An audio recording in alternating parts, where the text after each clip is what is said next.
Memanfaatkan musim dividen di tengah pergerakan indeks harga saham gabungan yang berfluktuasi adalah strategi andalan untuk mengamankan arus kas.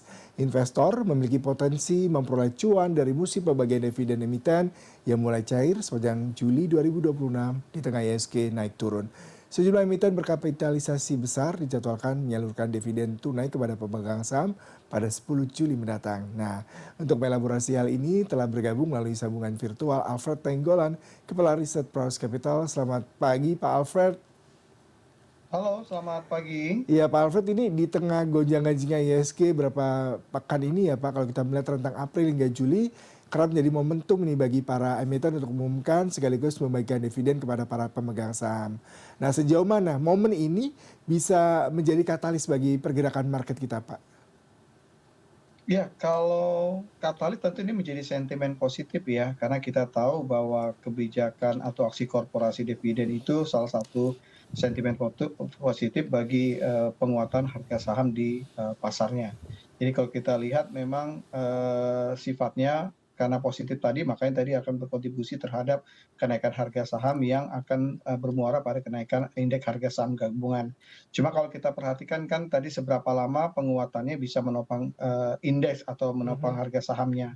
Memang kebanyakan tadi bahwa hampir rata-rata kebijakan dividen itu hanya sampai pada cum dividen atau Hmm, pada waktu dividen dibagikan ya. ya. Jadi pada saat itu dan setelah ex dividen harga sahamnya biasanya akan mengalami penurunan sesuai atau sebesar tadi besaran dividennya pada umumnya, bahkan ada juga yang jauh lebih besar dari besaran dividennya. Hmm. Sehingga tadi bahwa sifat dalam konteks itu maka tadi sifat penguatannya bersifat sementara sampai kepada dividen itu dibagikan.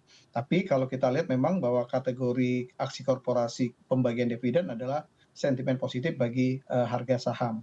Jadi dalam konteks saat ini ketika IHSG sedang mengalami tekanan yang cukup berat, tentu tadi bahwa ini menjadi sesuatu yang sangat baik sekali ya, karena tadi sekali lagi bahwa dengan pembagian dividen, pemegang saham akan mendapatkan cash yang ini yang tentu akan sangat eee, berguna sekali ketika harga-harga saham saat ini atau IHSG sedang mengalami koreksi. Pak Alfred, kalau kita melihat dalam prakteknya atau implementasinya ini investor di saham dividen umumnya kayak menerapkan hold dulu ya kalau melihat saham-saham dengan fundamental yang bagus. Bagaimana Anda melihat strategi ini, Pak?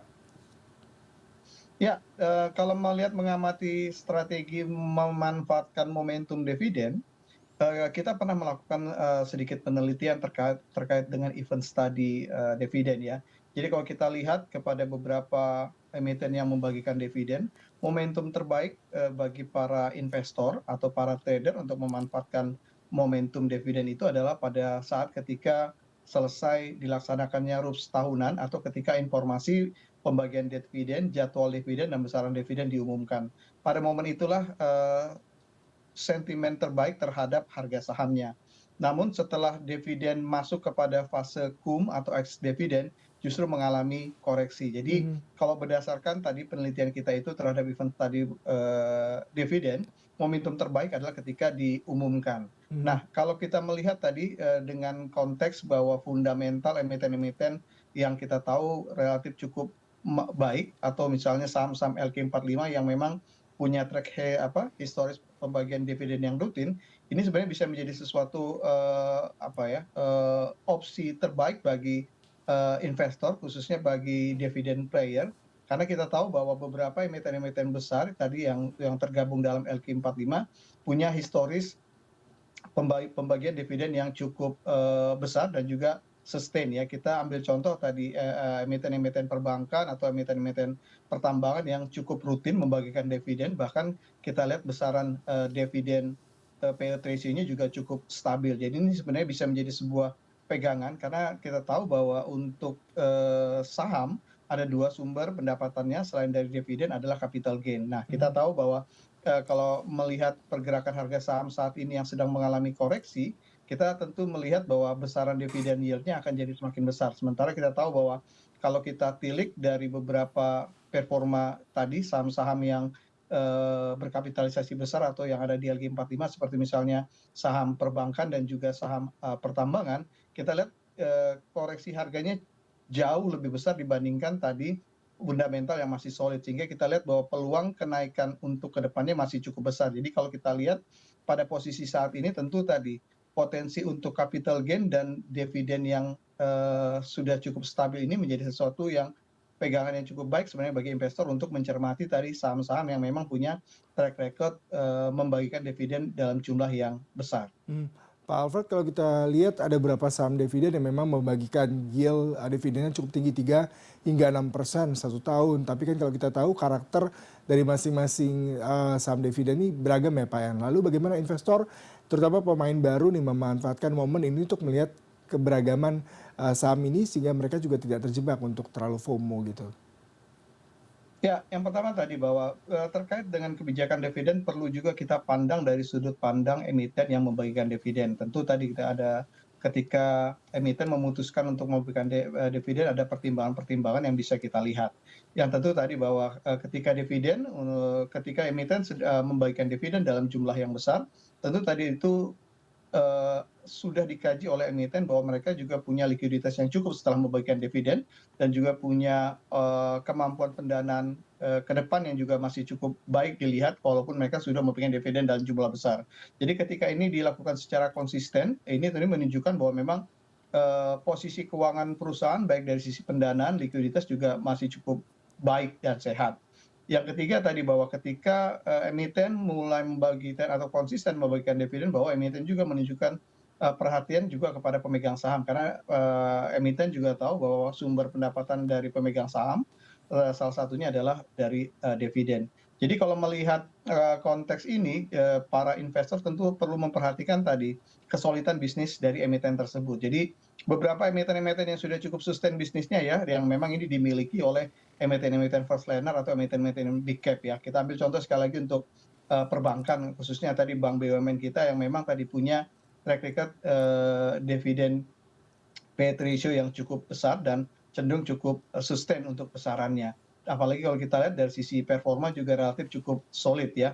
Nah, hal-hal seperti ini menjadi pijakan yang bagus sebenarnya bagi investor untuk memanfaatkan tadi atau menjadikan besaran dividen, aksi korporasi dividen sebagai salah satu pertimbangan untuk memilih saham. Namun bagi para trader ya tadi yang memang mengincar momentum saja, tentu memperhatikan tadi bahwa hati-hati dengan adanya istilahnya dividen trap ya, di mana tadi bahwa penurunan harga saham yang membagikan dividen pada saat ex-date itu bisa jauh lebih besar dibandingkan besaran dividennya. Nah, yang ini tadi makanya kita sampaikan bahwa bagi para dividen yang memang trader yang memang mengincar momentum dividen, bahwa kebijakan dividen ini perlu tadi mencermati tadi momentum-momentum kapan pas waktu yang tepat atau entry-nya ketika mau memanfaatkan momentum dividen. Dan berdasarkan tadi penelitian kita memang pada saat diumumkannya besaran dividen atau keterbukaan informasi pasca rups tahunan itulah momen terbaik untuk memanfaatkan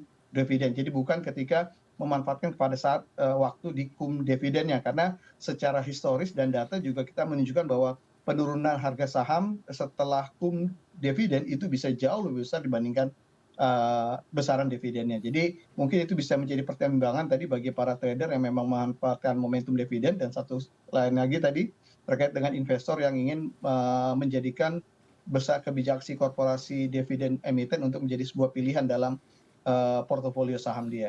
Berarti memang harus cukup memahami tentang ini ya Pak, mekanisme pembagian dividen karena ini dari cum date, ex date, recording date dan juga payment date. Nah, sepertinya para investor baru perlu memahami ini dan bagaimana apakah memang dari pihak Bursa Efek Indonesia ataupun dari pihak emiten ini sudah memberikan transparansi terkait ini atau memang para pemain baru ini harus lebih proaktif dan mendapatkan pendampingan mungkin dari para trader-trader baru ini Pak?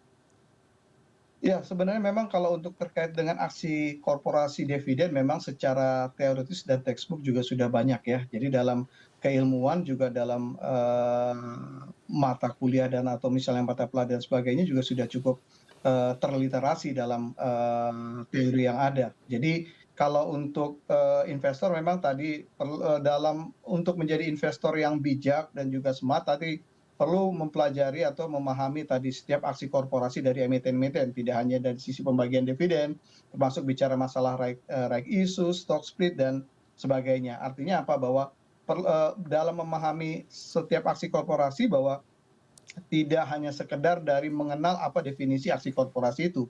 Contoh misalnya pembagian dividen ini perlu mencermati juga tadi, kapan mulai diumumkannya, ke bagaimana keputusan dividen itu, bahwa keputusan dividen tentu tadi diputuskan dalam rapat umum tahunan. Ada berapa banyak, ada berapa jenis pembagian dividen itu juga perlu dipahami. Ada pembagian final, dividen interim.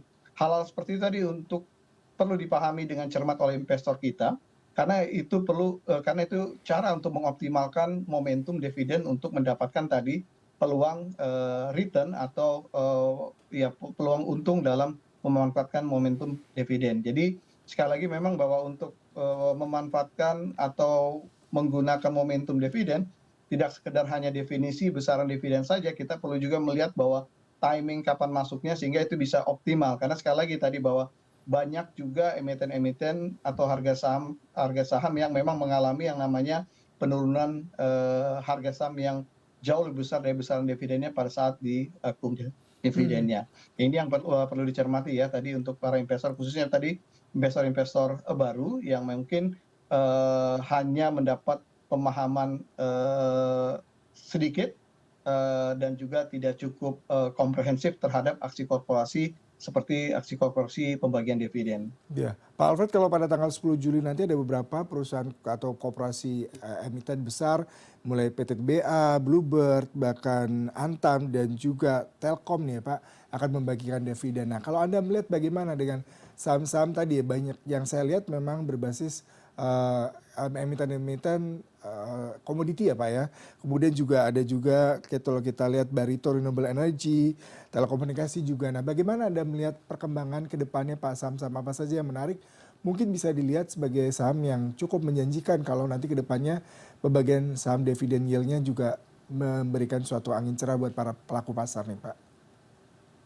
Ya, secara sederhana kalau kita lihat nanti tidak perlu, karena bicara masalah dividen, tentu tadi melihat bagaimana konsistensi pendapatannya. Kalau konsistensi pendapatan dan juga laba bersihnya tentu juga memperhatikan bagaimana karakteristik bisnis dari emiten tersebut. Hmm. Saya ambil contoh jika bergerak di bisnis komoditi, tentu tadi pergerakan besaran laba yang juga nanti mempengaruhi besaran dividen akan dipengaruhi oleh musiman dari harga komoditi tersebut, sehingga ini cenderung berfluktuatif. Artinya meskipun tadi bahwa contoh perusahaan mining atau tambang punya historis dividen payout ratio yang besar, tapi karena faktor harga komoditi yang sedang turun tentu akan menyusut juga besaran dividennya. Berbeda tadi dengan sektor jasa yang bisa dibilang relatif cukup stabil ya untuk pendapatannya, sehingga besaran dividen dengan ketetapan dividen payout ratio yang fix dan dalam jumlah yang kategori besar tentu akan menghasilkan juga dividen yang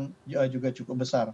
Jadi perlu juga memperhatikan tadi karakteristiknya apakah sifatnya musiman atau dipengaruhi oleh satu faktor tertentu seperti komoditi. Tadi ketika tadi ada beberapa emiten di sektor jasa ya, seperti misalnya tadi ada Bird, jasa transportasi, dan juga ada juga di telekomunikasi yang menurut saya juga relatif cukup solid dan juga sustain ya untuk pendapatannya, sehingga potensi untuk besaran dividennya juga kemungkinan juga akan sustain. Tinggal tergantung tadi apakah terjadi kenaikan pada kebijakan dividen payout ratio.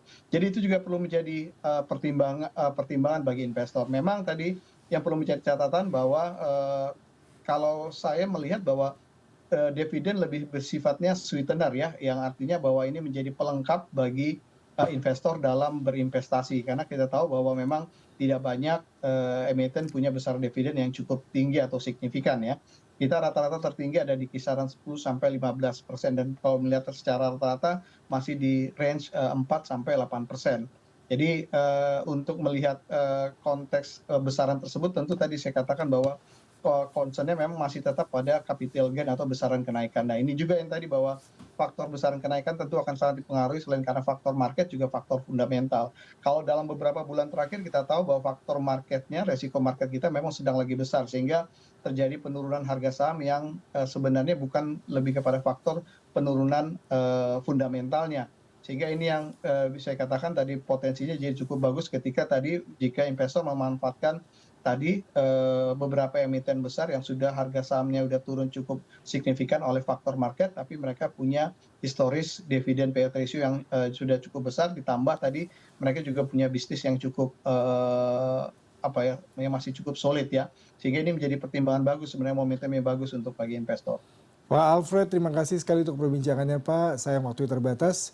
Semoga tadi memberikan pencerahan ya buat para pemburu dividen di bulan Juli ini karena cukup menjanjikan ya Pak. Cukup banyak perusahaan-perusahaan emiten korporasi yang memberikan dividen.